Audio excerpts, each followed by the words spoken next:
Hello, welcome back to my YouTube channel, going through this series of the chapters in A Hunter-Gatherer's Guide to the 21st Century. My book is being used as the balancing act for the camera, so I have just my notes that I took today. This chapter is all about food. And so I just took some highlights of what I got out of it.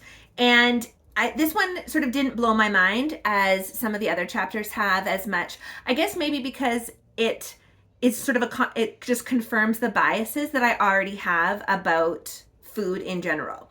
So I have always thought that there isn't one particular diet that is going to be the best for every single person. There isn't like kind of one optimal thing that we should be eating. And I highly advocate for like a diverse range of foods, and that's what this chapter is talking about mostly. So for me, I was just kind of nodding along, going, yep, I agree, which is great, and it makes me feel really good. But it's also kind of a lesson in careful that you're not just seeking information that already confirms what you already believe. We still want to take in information that challenges our beliefs so that we can like narrow in our focus and get closer and closer to what is, more objectively true instead of just our own subjective experience. So this one very much confirmed what I already believe, so I felt really good about myself as I was reading it. So if you look at food today, we've taken kind of a reductionist approach, just like the previous chapter was talking about with medicine. We break down diet into its component parts, and we talk about carbohydrates and proteins and fats, and we kind of are focused in on trying to get, the optimal combination of those. And we lose sight a little bit of the overall picture and eating whole foods. And I don't know necessarily globally or even just like within North America what the trend is. In my circle, there seems to be more of a trend of going towards whole foods. So shopping on the outside of the grocery store, making sure that what you're eating you actually recognize as food. I think that we're kind of trending back to that, but I'm not sure if that's true for everyone or that's just kind of my circle. The thing that's interesting that they talk about in this chapter about why there isn't just one diet specific for everyone is they bring up that lactase persistence that I talked about in a previous video and then said lactose instead of lactase and then had to self-correct.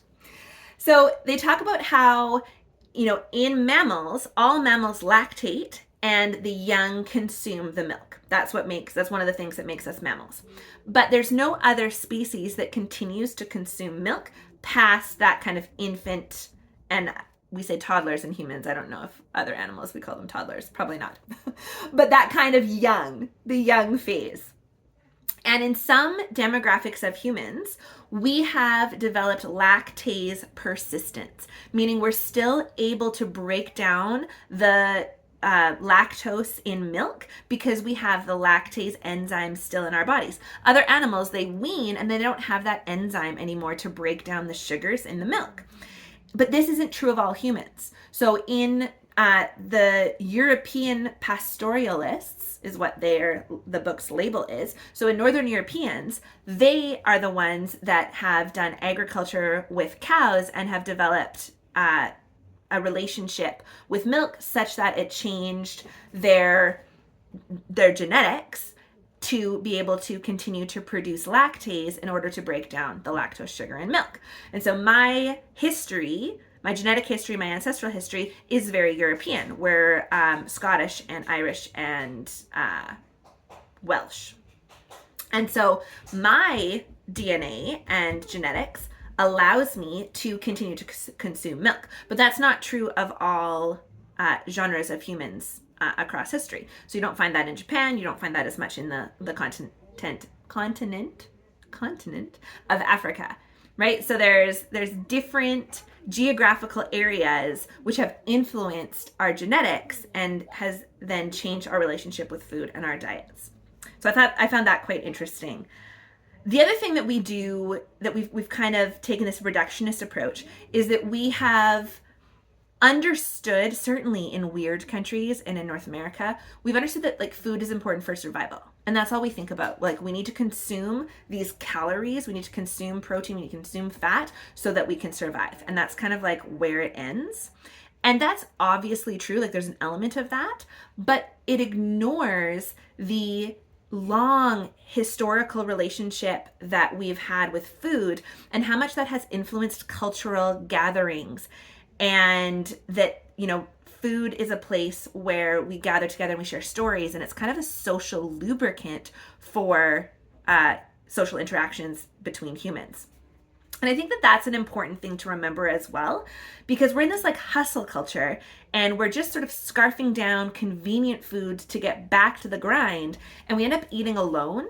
And I think that there's some challenges and things that is bringing up that's probably not a direct correlation. And it's important to think about that, especially when you are influencing other people. So what I mean by that is I have a young son, and I want him to develop a really healthy relationship with food. And what does that mean? Well, it probably means eating together as a family, celebrating diverse amounts of food, having him watch the family eat the food and enjoy it and try different things. Like, that's really important. And I think in our kind of hustle culture, and even not just the hustle culture, just like the fact that things are really expensive and more people are working and we're just unable to spend as much time together and we get sucked into convenience, we're losing that kind of social interaction around food. So they highlight that in this chapter, which I thought was really good and really important.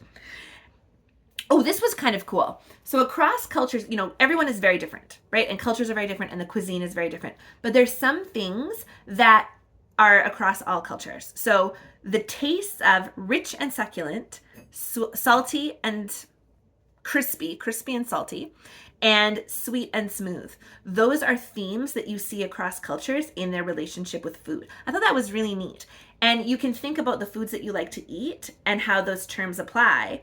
And then you can think about how the hyper novel world that we live in has hijacked those sensations to give us the ultra processed food that hits all of those things and fires up the neurons in our brains and our taste buds. And the science wizards have, someone is trying to come in to the room. Who is it? Could be a little bub. Okay, I'm going to pause here and see what happens. And unpause. Hopefully that worked out as excellent as I want it to. So it's neat that we have those across the cultures. And then, yes, we have to be careful because the science wizards, the food wizards, have been able to hijack that programming, that sort of ancestral lineage to make us crave the food that is not good for us, nor is it even necessarily real food. And then alongside that, they talk about how tastes good used to be a proxy for what's good for you.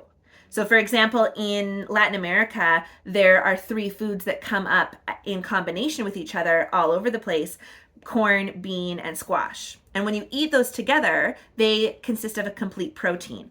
And when we have the whole food, our body is really able to get the nutrients out of it. And then that tastes good. So we've developed this sense of it tastes good, therefore it's good for us. But because of the way that we've been able to manipulate the flavors in food, and we've been able to introduce artificial things to heighten that sensation, now we're being like tricked by our own biology into consuming food that isn't actually good for us and that we're not able to get the nutrients out of. And you can see the health implications all across the weird countries for sure, particularly in the United States, but Canada's not that far behind. So that was something that was really good, that I thought was really important to highlight, that we can't necessarily rely on what tastes good. We have to add a layer of cognition on top of that. And then the last one that they highlight that sort of just confirms what I already thought as well and what I'm already doing in my own life is that we're currently living in a time of food abundance. Food is always available to us, and we're able to eat the same thing year round. So sugary fruit isn't just seasonal anymore. We're able to just eat it whenever we want. So that programming that we have that wants us to sort of gorge on honey because we don't know the next time we're going to encounter that is wreaking havoc on us as well. And they suggest introducing some scarcity into your own diet to try to balance that kind of feast famine eating tradition that you see across cultures as well. And so that's something that intermittent fasting is an advocate of. And that's something that I practice in my own life. And I actually feel a lot better and I have more energy when I try to narrow the window of when I'm eating and snacking. So I really liked this chapter. Like I said, it sort of confirmed things that I already believe. And I'm looking forward to further chapters that maybe will contradict what I already believe and offer me some new insights. Okay, so that's the end of my video for today. Take care and have a magical rest of your week. Bye.